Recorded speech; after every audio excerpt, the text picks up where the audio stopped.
is why surveyors are worth their money. So quite often people about surveying blocks, and they're like, oh, you know, do we have to spend the extra money to do that? And this one we got flagged when we were putting in through council. It got flagged to say that there's something going on with the boundaries and there's something else that needed to be sorted out, and we weren't sure exactly where the boundary lines is. So especially houses that are 50, 70, 80 years old that have been sitting here for quite some time, they never really had great information to peg out boundaries. So this here, for an example, you can see the fence lines there.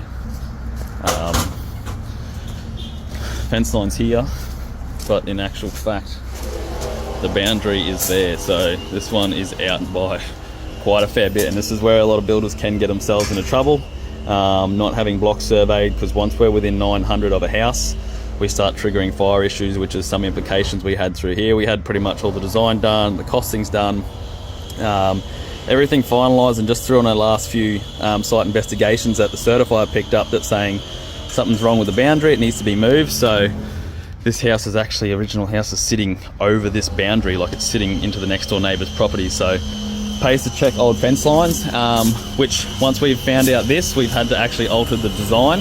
We've had to even move the deck in, so we haven't had to muck around with any firewalls or anything like that. Anything that's existing when it comes to fire issues, if we're just repairing walls or repairing things, we don't have to actually update and meet code, but can be very costly exercise if you don't have your block surveyed when you're working very close to boundaries, because if you don't, and then later on, next door neighbour, for example, next door neighbour finds out that they get their block surveyed, or they find out that the boundaries are out, you can have big issues with either having to buy the block of land off them, getting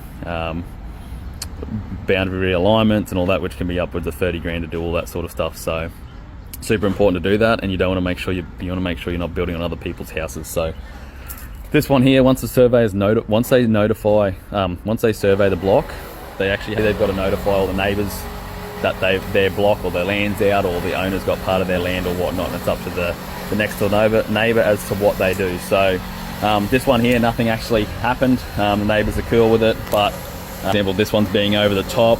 This neighbour can actually request to have this house cut back, or this person has to buy that much of the neighbour's land. So yeah, super important. You want to make sure you're not building on people's. That's the beauty of running through our pre-construction process. We can avoid all these dramas and issues by spending the time in that pre-construction phase working all this stuff out. So